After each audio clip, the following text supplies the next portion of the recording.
خیلی خنک اما یخ آب شده شب همه جا یخ کرده. سلام سلام دوستان. اصلا این طرف ده ماشین رفتیم سیاوش ما خانی ماماش رفتیم پدرکای برده مانه. امروز رفتم پدرکه خریدم در برای کنکورس و پدرکه راستی که چانقه شده ایستاده پشت یک روز رفتیم محکم بود با امروز گفتم یک بار گیریم رویم پشت روی کنیم شه یک همین موندگی را گرتی آور چه خیلی بیرون اون خیلی خنکی برف همه یک ها آب شدگی و شدستان آب شدستان رفتیم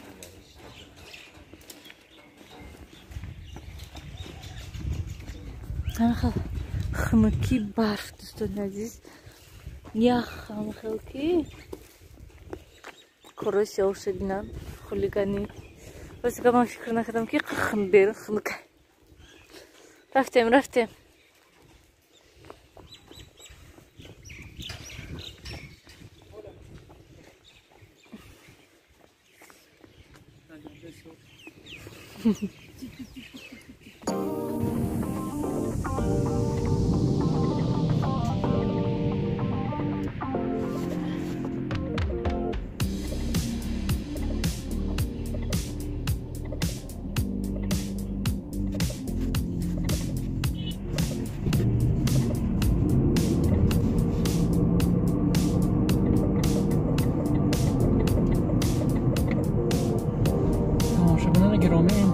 سامان‌بازار و طرف چپ افتادی مغزنی و ترکات سنتر اون طرف شان که طرف راستم میکوبونه مغزنی و ترکات سنتر واسه تاجیکستان هم شامل فقط ترکات سنتر دیگه هیچی نیست فقط تجارت annem nazar mardum zindagi shirkis bu taraf chiqal srafsen son bo'lib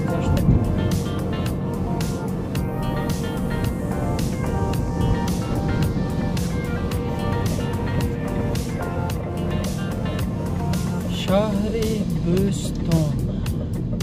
Chkalovskaya shahri Chkalovskaya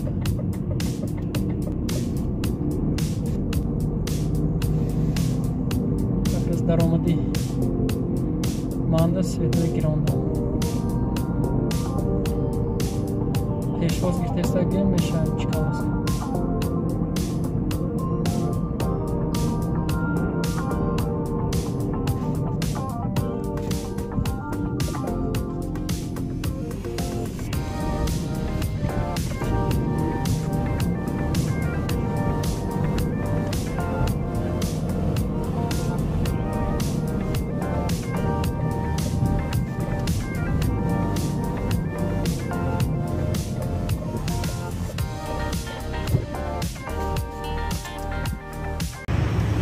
ما آمده رسیدیم و او ببینن اونجا چقدر خوش رو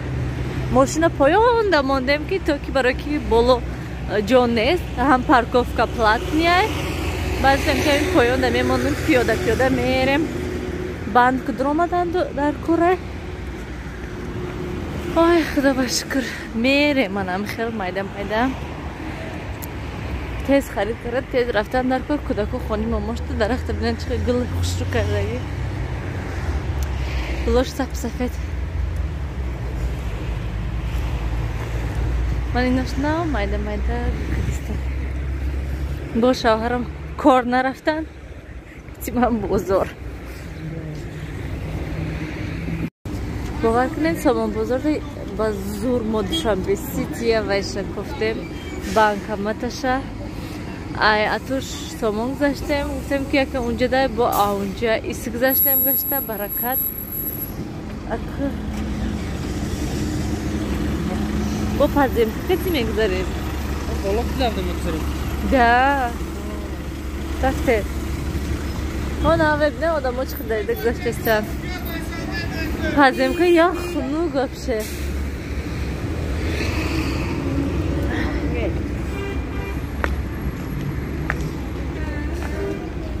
دوستانی عزیز ما نوع پشت برو بدیم باور کنین یک تمن امین 4 کیلو من امین برو مده گویم 3 کیلو و چند گرم گویم پلی 4 کیلو میگیرن برای همین ما گردن میشه برای اون که نرخش 200 سومون زیاد شده ما این 200 سومون گویم نگرفتیم حتی خیلی گویم من هم خیلی برای همین با پرسیدن در کار و ایسا صاحبی توفه بعد میبینیم بازی وای میکنیم میریم پیشی ماماش کودکای میگیریم ما اینجا پدرکای خرید کردیم راستی باگاش پر نمیدونم که معقول میشد نمیشد شما دوستان عزیز توفه هایی که ما گرفتیم вообще توفه ها необычные چیزا و اینجا با یک تورت گرفتیم و سیاوشتا چی گرفتم با خیر رفته نشون میدیم انا میخیل ساعت علاقه 4 شدسته خنوک بیرون دی افتاب вообще نبرومده ما مونده بهد بسیار گشته چیزای نغز گرفتیم خیلی مانده همه چیزا محقول شد نمیدونم که شما دوستان عزیز محقول میشن یا که نه میبینیم خیلی ما آمده رسیدیم خانه ماماشتا من سیاوش چی داری کساده؟ هیچی نیست؟ ماماش من پیراشکی دیگی کدست سامبوسی دیگی پیراشکی دیگی من اینش علاقه تیاره کارتوشکا گینیو که علافین من این سایده سیاوش ها سیاوش ما خانه ماماش تا موندیم شوهرم رو سیگاب رفتم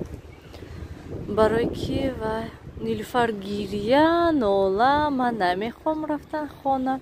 گیریه کردم ماماش باید گفتن که نروین ایستین همینجا با مونده من تازه 2 همینجا ده انا نیلوفر اترزنی دوال نگاه کرده سیاوش من و شرف بینه چقدر پیچاندنش ماماش بهد و بهد بیرون خانه که یخ امروز بازار رو راستی گفت سیام کنه کردم برای که درونی بازار ای بیرون یخه خیلی دستام یخ کردن بعدم خیلی تیز خرید کردیم و برومدیم با بینین امروز نیلوفر کتی موندیم اینجا کودکا کتی و هیچی و ویدیو میخواستم کردن سراز پرتفتن و دکی نکن نشد خیلی گم نپگه با نستی ویدیو سیامکا میکنم و میپرتم ما گفتم که از میرم و تست سیامکا میکنم ای احمد چو کده لب دهنش یخ کرده یعنی نیلوفر ماشو بینیم دوستان عزیز امروز چنده من امروز 16 هم باشد ایسی بیا نیلوفر بار من موهاشو نشون تیم من کودکوی سرش نشستم اینجا بیا نیلوفر روزی که من خیلی ساعت 9 بهت مونداشتگی هستم و چخیلی که گفتم ویدیو نکردم ایستا نیلو